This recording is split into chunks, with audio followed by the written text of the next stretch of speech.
That's for Brittany.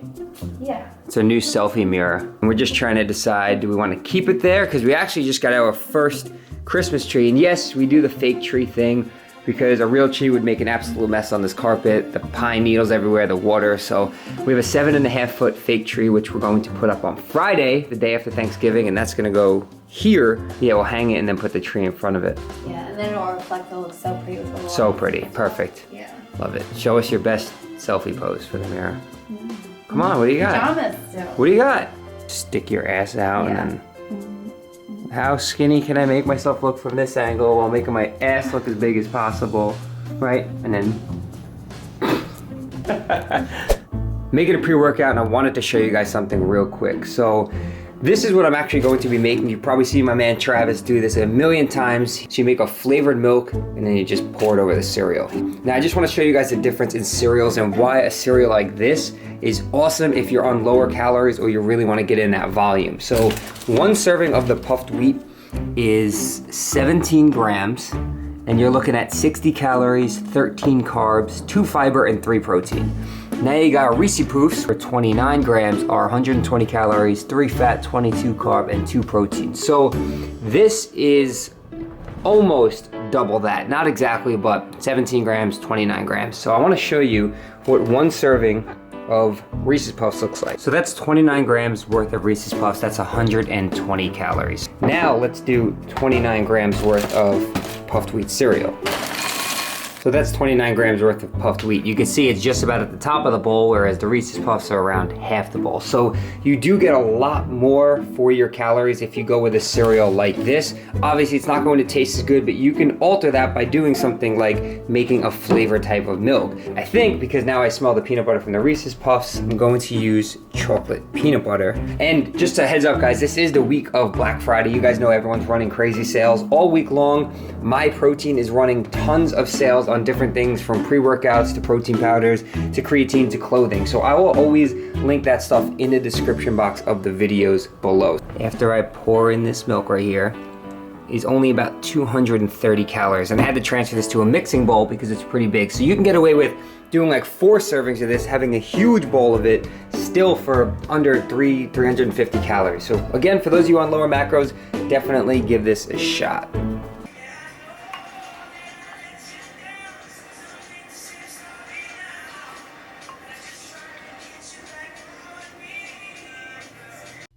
What's going on, my YouTube family? So we're in the gym today for a pull workout, and I want to talk about what I was trying to achieve during today's training session. So I started the workout with some straight arm pull downs using the rope, and you notice I'm getting a full stretch in the lats and also a full contraction at the bottom of the movement. So I'm pulling the rope apart and really squeezing my lats, and this is a good way to warm up your lats, to get blood in the muscles, and to make sure they're fully ready to start pulling. Because a lot of your back exercises will be lat dominant, and you want to make sure that you don't tear a lat by not warming it up properly. But my mission for this workout was not to focus as much on the lats, but to place more emphasis on the middle and the upper portion of my back. And in order to do this, you have to change angles at which you're pulling from, watch your hand and elbow position, make sure that you're using different handles. And this might sound contrary to what a lot of people believe, where you hear the wider your grip, the wider your back. And that's not actually true. So if I was using a smaller handle on the seated cable row, one that's really narrow, that has my elbows close to my body, that would actually emphasize more lats than using a wider grip. So using this wide grip allows me to really squeeze with the middle portion of my back instead of just pulling through my lats. And that also varies with your elbow position. I'm flaring my elbows out a bit more, and that's helping me hit the middle portion of my back. So for the back, you have to think about where you're pulling to and how you're pulling. So again, on the seated cable row, if I pulled lower towards my belly button, that would emphasize more lats, but I was pulling a little bit higher towards my sternum, so that allows me to hit more middle back. Then after that, I moved on to these chest supported rows. Again, elbows flared out, pulling higher up to hit the upper part of my back. If I tucked those elbows in and pulled straight back, that would hit more lats as well. So the back involves many, many different muscles, your lats, your teres, your rhomboids, and you want to make sure that you're hitting them from all different angles.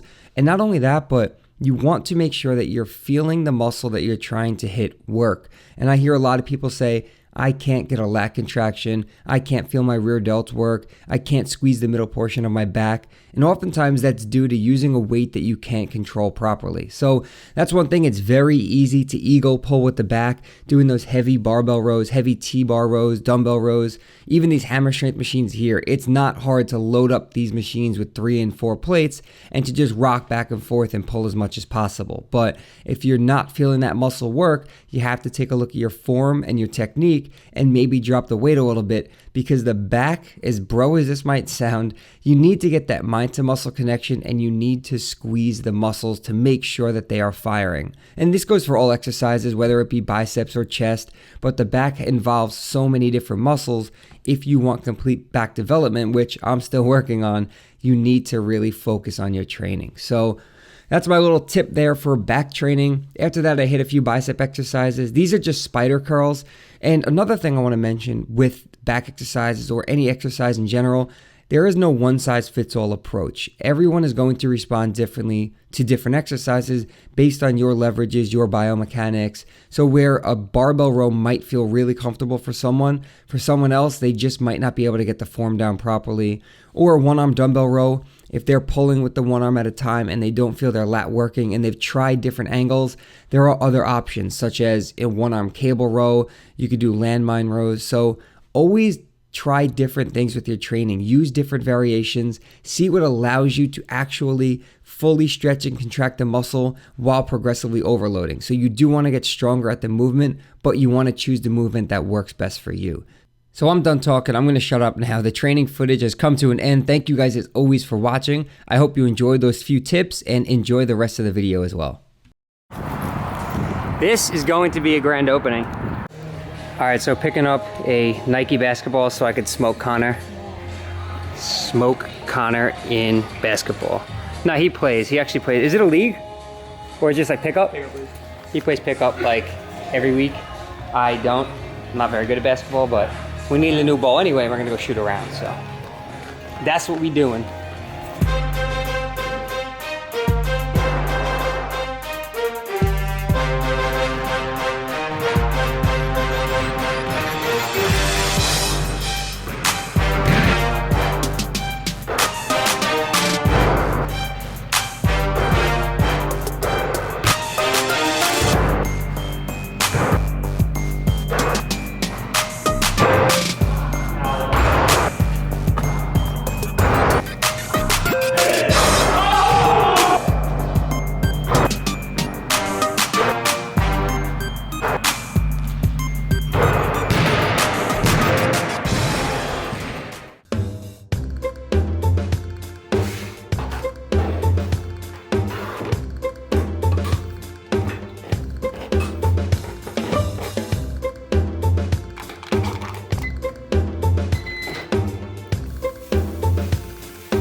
And that is tonight's dinner. We got 99% fat-free lean ground turkey breast.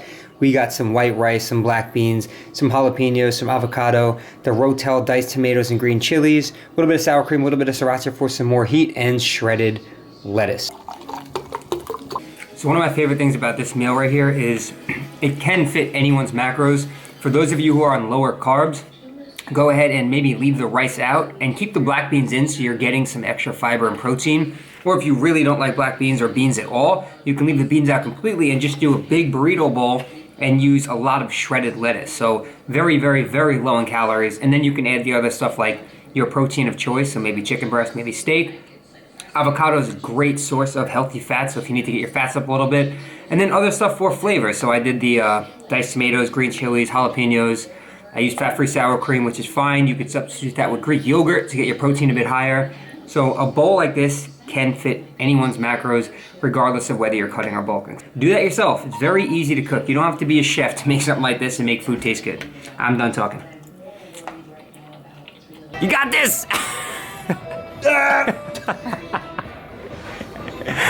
Bro, the veins are coming through. Right, it's that fucking Mo's dad. So that's the end of the video. Thank you guys as always for watching. If you enjoyed the video, you know where that thumbs up button is. If you guys missed the previous video, you can click it right there on the screen. A few other things to do on this screen right here. You could join my free VIP list and newsletter. You can apply for my online coaching. You could subscribe if you haven't already. And if you want to talk more about the online coaching, feel free to email me, Matty@FusaroFitness.com. We can go over your goals together and figure out what program would work best for you. And all of that is customized to everything that we go over together. So that's it, guys. Thank you as always for watching. I do appreciate it, and I will talk to you all in the next video.